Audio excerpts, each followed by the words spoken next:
वृंदावन बिहारी लाल की जय। राधा रानी की जय। श्री गुरुदेव भगवान की जय। श्री राधे राधे।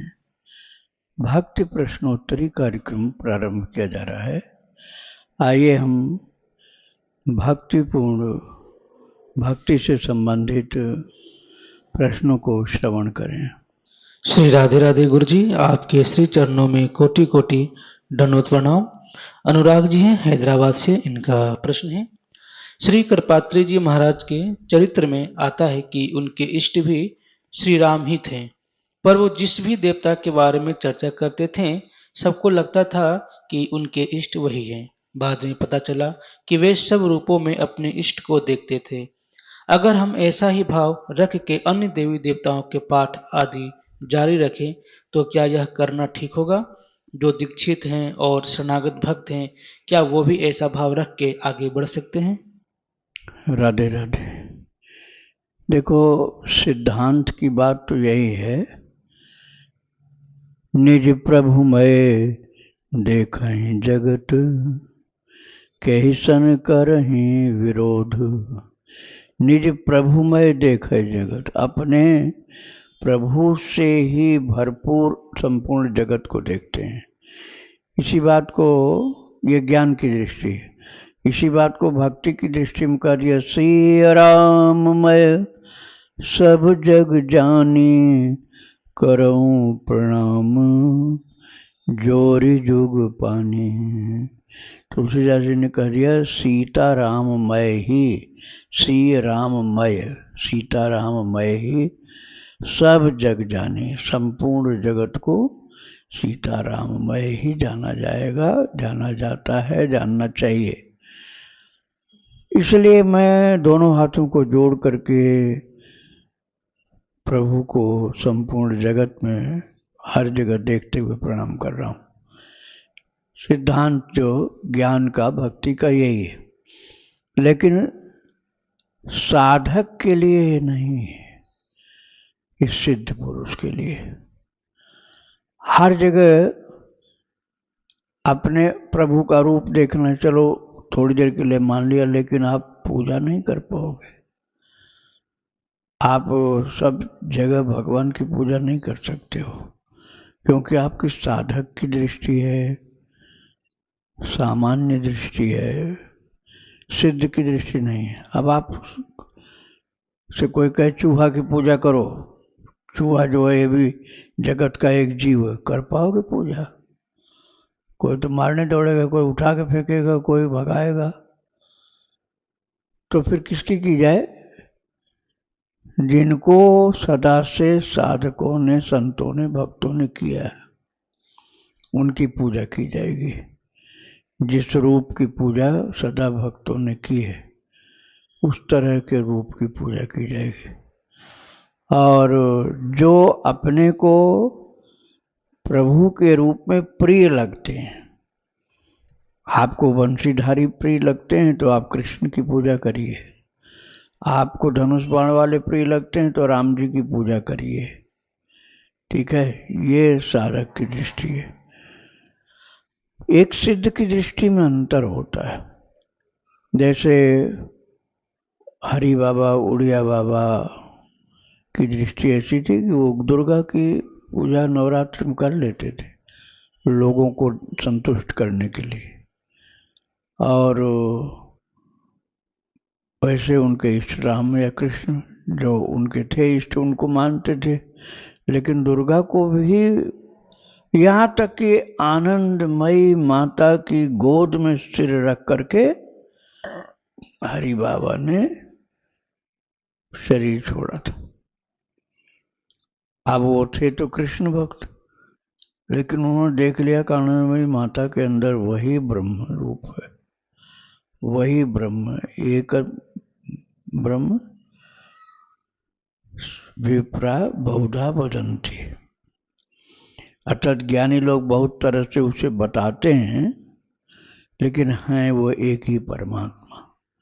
तो आप एक रूप देख नहीं पाओगे ना। आप एक रूप जब देखने लग जाओ तब दोष नहीं लगेगा।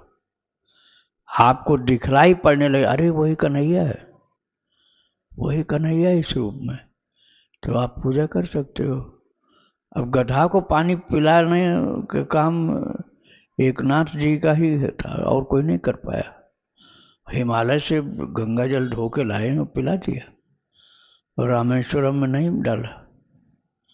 रामेश्वरम जी से बैर नहीं था, लेकिन रामेश्वरम पहुंचने में समय ज़्यादा लगता, तब तक गधा मर जाता, तो उनकी दृष्टि में ये पाप हो जाता, इसलिए उन्होंने पिला दिया। अब कुत्ता की तरफ देख करके विठल विठल विठल, अरे विठल ऐसे सूखी रोटी मत खाओ, मैं घी लगाता हूँ तब खाओ। अब कुत्ता पूंछ हिलाता रहा, वो घी लगाते रहे और खिला दिया। और फिर उनको लगा कि हमारे विठल भगवान थे, उनको दर्शन हो गया। तो अब ये हम सब लोग नहीं कर, कुत्ता को भगाओगे, और या आसक्ति होगी तो गद्दे में बिठा के मुंह चाटोगे, पूजा तो नहीं करोगे। कुत्ता की पूजा तो नहीं कोई करेगा, चाहे मारेगा पीटेगा, चाहे आसक्ति होगी तो चाटेगा चूमेगा। तो कुत्ता को विठल भगवान देख करके उन्होंने प्यार से उनको खिलाया। भगवान के लिए भोग लगा रहे थे वो रोटी, और वही कुत्ता ले गया था। तो अब उनकी दृष्टि जो थी, ऐसी पवित्र दृष्टि हमारी तो है नहीं। जंगल में रास्ता भटक गए थे, तो ऐसे ही एक पत्थर से बात करने लगे, जैसे पत्थर नहीं हो कोई जीव हो। अरे अरे बताते क्यों नहीं किधर से रास्ता है, किधर से जाएं।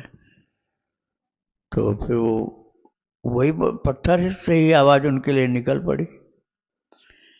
तो ऐसी दृष्टि सामान्य व्यक्ति की नहीं होती ना। नीब करोड़ी बाबा गए थे बनारस, तो वहाँ संकट मोचन मंदिर है, संकट मोचन मंदिर है बनारस में। तो वहाँ जब गए, तो अब वो तो महान पुरुष थे, इसलिए उनको कोई रोका नहीं, बिल्कुल उनके सामने जा खड़े हो गए, हनुमान जी के सामने मुंह करके अपना खड़े हो गए, और बहुत देर तक बात करते रहे हनुमान जी से, किसी की ओर देखते नहीं थे, हनुमान जी से बात करते रहे। पंडा पुजारी सब देख देख के हैरान कि न जाने कितनी बात इनको बतानी है, क्या इनसे पूछ रहे हैं, क्या समझ रहे हैं, जैसे पूरे घर के हालचाल कोई ले अपने सगे संबंधी से, ऐसे हनुमान जी से बात करते रहे नहीं करो बाबा। तो अब उनको जो चीज दिख रहा था वह हर किसी को तो नहीं दिखता ना।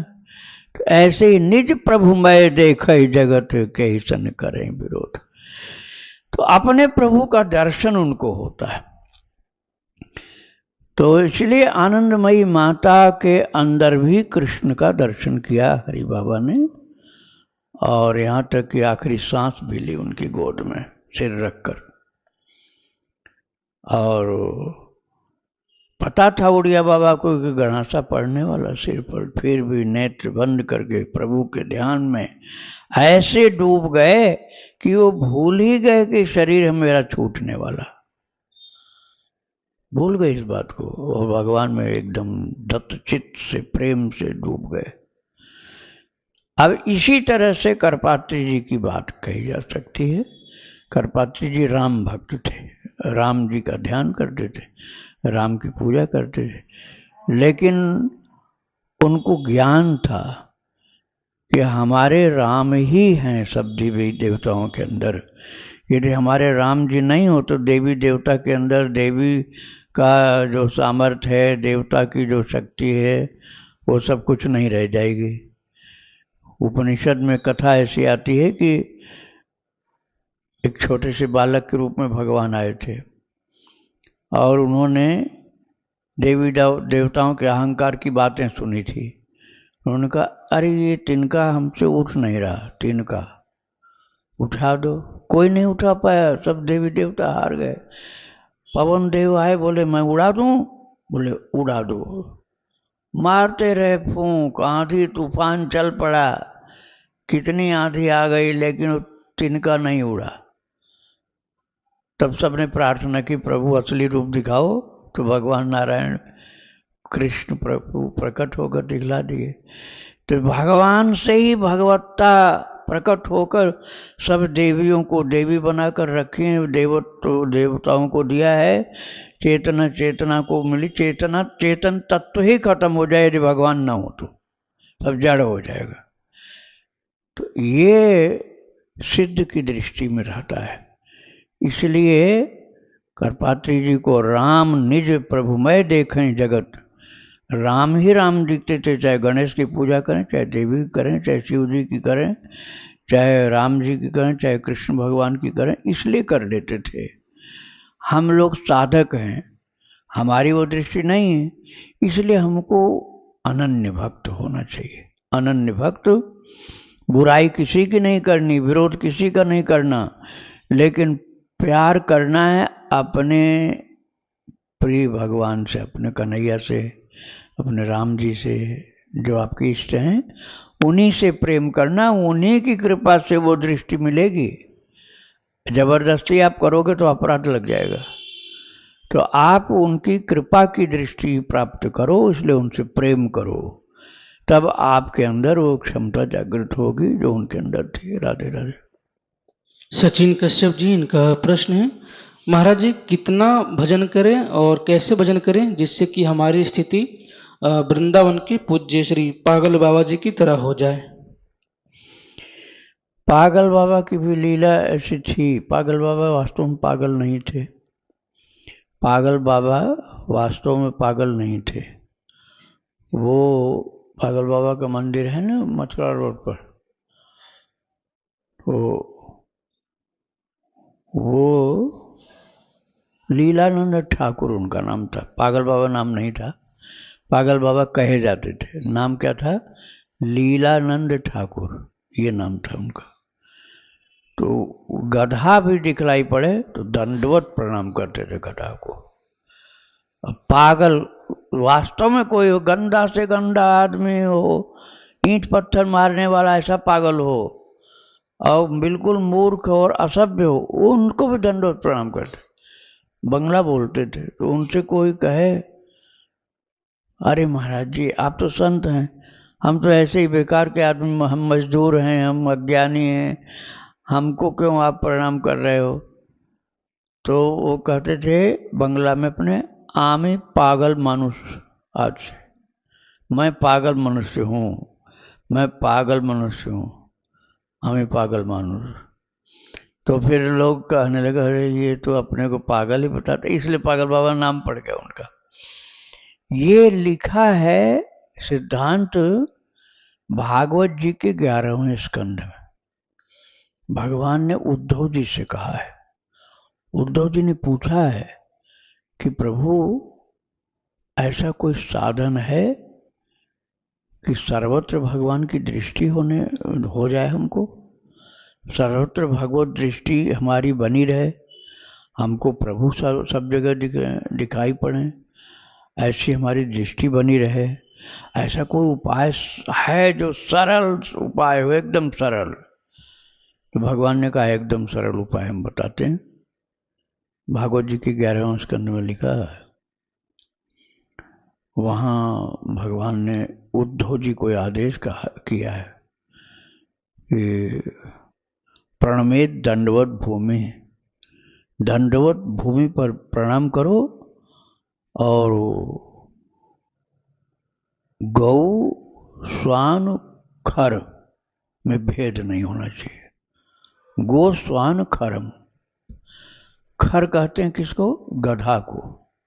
संस्कृत में खर बोला जाता है गधा को, स्वान बोला जाता है कुत्ता को, और गऊ में तो गाय। अब देखो हम लोग साधक हैं ना, तो हमारे लिए तो गौ माता पूज्य है, लेकिन गधा की पूजा तो कोई नहीं करेगा, और न कुत्ता की पूजा करेगा, अभी पहले ही हमने बताया। लेकिन भगवान कृष्ण कह रहे हैं उद्धव जी से 11वें स्कंध में, ये प्रणमेत दंडवत भूमि, दंडवत जमीन पर पड़ जाओ, और गो स्वने और खरम, गौ कुत्ता और गधा, इनमें और ऐसे सब जीव जंतु भी, कोई भेद मत करो। और किसी को कहा जाए तो कर पाएगा? लोग कहेंगे तो सठिया गया, पागल हो गया, सनक गया, न जाने क्या क्या बोले। अब वास्तव में लेकिन ऐसा कोई करने लग जाए तो उसके अंदर ब्रह्म दृष्टि उत्पन्न होना शुरू हो जाएगी, और करता रहे, चाहे कोई पागल कहे, बुरा कहे, भला कहे, जो भी कहे, लेकिन करता रहे वैसा, तो उसके अंदर दृष्टि जो है वो बाहर भी प्रकट हो जाएगी और भगवान का दर्शन होने लग जाएगा। तो लीलानंद ठाकुर महाराज, जिनका ये 7-9 मंजिल, कितने मंजिल का मंदिर है, जिनको पागल बाबा मंदिर बोलते हैं, लीलानंद ठाकुर जी ने बनाया था। रहने वाले कलकत्ता के पास के थे। तो उनकी इसी सबको प्रणाम करते, दंडवत प्रणाम करते हो। कोई पूछे महाराज ऐसे क्यों कर रहे हो, तो ये नहीं कहते थे कि हमारी ऐसी दृष्टि है, कहते थे हमें पागल मानुष, मैं पागल मनुष्य हूँ, इसलिए सब ज्ञान मुझको नहीं है। पागल अपने को बताते थे वो, इसलिए उनको पागल बाबा कहा जाने लगा। तो ये या तो परम भक्ति में जीवन हो कि सबको अपने से बड़ा मानो, इतना बड़ा मानो कि सब दंडवत करने लायक। अब बताओ, सुअर को दंडवत करे, गधा को करे, कुत्ता को करे दंडवत, तो उसको सामान्य आदमी तो कहेगा बुद्धि इसकी सही नहीं है, लेकिन उनको उसके अंदर भगवान दिखलाई पड़ रहे हैं, उसके अंदर भगवान दिखलाई पड़ रहे हैं। गीता जी के 5वें अध्याय में ऐसा श्लोक लिखा हो, विद्या विनय संपन्ने ब्राह्मणे गविहस्तिनि शुनिचैव शोपाके च पंडिता समुदर्शिनो। भगवान ने कहा, अर्जुन वास्तविक ज्ञानी कौन होता है? बोले प्रभु आप बताइए, हमें नहीं पता। बोले विद्या विनय से संपन्न ब्राह्मण, विद्या विनय संपन्न ब्राह्मण है, गवि गाय, हस्तिनी हाथी, शून्य अर्थात कुत्ता, शौपाके कुत्ता को पका करके मार करके खा जाता है ऐसा चांडाल, सुननी चाहिए शौपाके जो पंडिता समदर्शिना। उन सबको ज्ञानी एक देखता है कि उसके अंदर वही प्रभु है। तो ऐसी जो दृष्टि है वो ज्ञानी है। तो ऐसी दृष्टि महाराज पागल बाबा की थी, लीलानंद ठाकुर जी की। पागल बाबा तो नाम ऐसे पड़ गया, लेकिन उनके गुरुदेव का दिया हुआ नाम था लीलानंद ठाकुर। तो ये दृष्टि जब प्राप्त होती है तब सबको प्रणाम करने में, चाहे कोई पागल कहे तब भी वो अपने को, कोई उसको घृणा नहीं होती, न कोई किसी प्रकार से उसका भाव बिगड़ता है, वो लगा रहता है। ऐसी दृष्टि थी इनकी।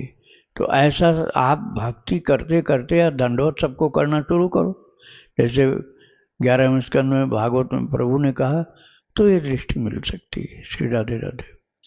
एक सखी हैं गुरु जी, उनका प्रश्न है, महाराज जी पहले प्रभु कृपा से जितना भजन हो जाता था उतना ही भजन करती थी, तो बहुत अच्छा ध्यान भी लगता था, चिंतन भी होता था और लीलाओं का भी दर्शन होता था। जब करते करते स्वाभाविक रूप से मैं ध्यान चिंतन करती नहीं थी, नाम जब करते करते ध्यान लगना, चिंतन होना, लीलाओं का दर्शन होना, ये सब होता था।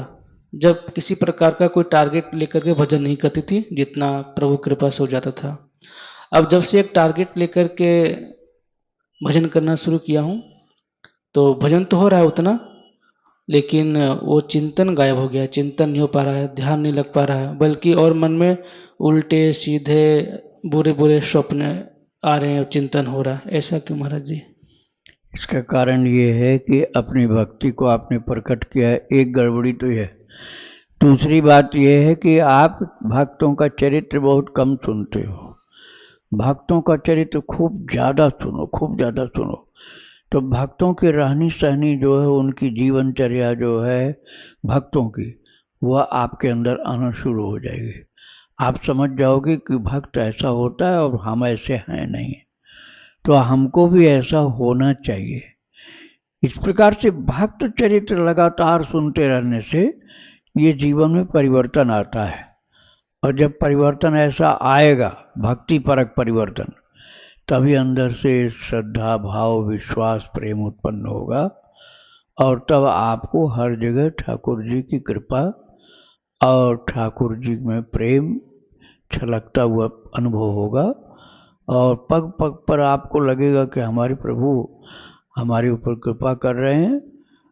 आप किसी बात पर नाराज नहीं होगे, चाहे संसार की दृष्टि से वो हानि हो चाहे लाभ हो, लेकिन आप भगवान की कृपा दृष्टि का दर्शन करते हुए आनंदित रहोगे। मेन चीज इसमें है भक्तों का चरित्र खूब अधिक श्रवण करना। श्री राधे राधे। राधे राधे गुरुजी, आपके चरणों में कोटि कोटि प्रणाम। श्री राधे। गुरुदेव, मेरा प्रश्न ये है कि हमें अपने शरीर, सगे संबंधी और संसार में जो अपनेपन का भाव है और उसके कारण निरंतर इसका चिंतन रहता है, तो हमें गुरुजनों और संतजनों से बार बार यह सुनने पर भी कि भगवान अपने हैं, उनके प्रति वैसी आसक्ति या वैसा अपनापन क्यों नहीं होता और संसार के प्रति आकर्षण क्यों बना रहता है? क्या इसमें हमारे भजन की कमी, साधन की कमी ही मुख्य है या? हाँ, इसमें एक तो सत्संग का अभाव मतलब बहुत कम है। दूसरी बात यह है कि हमारा वो प्रेम का रिश्ता जो भगवान से होना चाहिए वो अन्य अन्य स्थानों पर बंधा हुआ है। जैसे धागा है ना, मोटी सी डोरी है। अब मोटी सी डोरी जहाँ बांधनी है वहाँ हमने क्या किया, सारी डोरी को बिखेर दिया, पतले पतले पतले पतले धागे सब अलग अलग अलग जगह बांधती है। तो अब क्या होगा कि वो धागा इतना कमजोर रह गया वो डोरी की जगह कि उसमें कोई ताकत ही नहीं है। तो हमें करना ये होगा कि और जगह से प्रेम की डोरी को काटनी पड़ेगी। जननी जनक बंधु सुत दारा, तन धन भवन सुहृद परिवार। तुलसीदास जी ने बताया हमारी प्रेम की डोर कहाँ कहाँ बंधी है। एक जगह नहीं है, सब धागे अलग अलग हो गए। और कहाँ कहाँ बंधी? जननी, सबसे पहले तो बच्चे में, वो बच्चे का माँ में बंध गया। बच्चा छोटा था तभी माँ से प्रेम की डोर बंध गई। जनक, दूसरा है जनक अर्थात पिताजी। जननी जनक बंधु, भाई, भाई से जुड़ गया प्रेम की डोरी। जननी जनक बंधु सुत दारा, बेटा और पत्नी, तन अपने शरीर, धन अपनी प्रॉपर्टी से, भवन, भवन अर्थात अपने घर से, सुहृद अर्थात अपने मित्रों से, और परिवार। ये 10 जगह बताया तुलसीदास जी। करें 10 जगह आपने प्रेम को बांट दिया, अपने प्रेम की डोरी को काटते पतली करते करते पतली मोटी से मजबूत थी, एक एक धागा अलग हो गया। धागा को तागा भी बोलते हैं। जननी जनक बंधु सुत दारा, तन धन भवन सुहृद परिवारा, सब कहे ममता ताग बटोरी। अब करना क्या होगा, सब ममता के धागे जो इन सब में अलग अलग बंट गए हैं जाकर, उन धागा अर्थात तागा बोला गया है, सब कहे ममता ताग बटोरी, मम पद मन बांधु बरी डोरी। तुलसीदास जी कहते प्रभु कह रहे हैं, अपने भक्त विभीषण जी से कहा भगवान ने कि सबके जगह पर जो ममता के धागे अलग अलग अलग अलग बंधे हुए हैं उन सबको तोड़ो, उनसे रिश्ता तोड़ो, उनसे संबंध विच्छेद करो और सब जगह वाली प्रेम ममता वो इकट्ठा करके भगवान के चरणों में, मम पद, भगवान ने कहा मेरे चरणों में बांध दो। जो तुम्हारी ममता बेटा बेटी पत्नी पुत्र माता पिता घर परिवार रुपया पैसा इन सब में अलग अलग ममता बंधी हुई थी, वो सब ममता के तागों को धागों को तोड़कर उनको बट करके अर्थात एक मोटी रस्सी बना करके मम पद मन ही बांध बर डोरी, मेरे चरण में बांध दो तो समदर्शी इच्छा कछु नहीं। मुझे कुछ चाहिए नहीं है। प्रभु कह रहे मुझे कुछ चाहिए नहीं, बस तुम मेरे हो जाओगे और मैं तुमसे बहुत प्यार करने लग जाऊंगा। ये कमी है, हमने ममता के धागे हर जगह बिखेर दिए, अब उन सबको हर जगह से तोड़ के भगवान के चरणों में बांधना, यही करना होगा। श्री राधे राधे। वृंदावन विहारी लाल की जय, राधा रानी की जय श्री गुरुदेव भगवान की जय। श्री राधे राधे।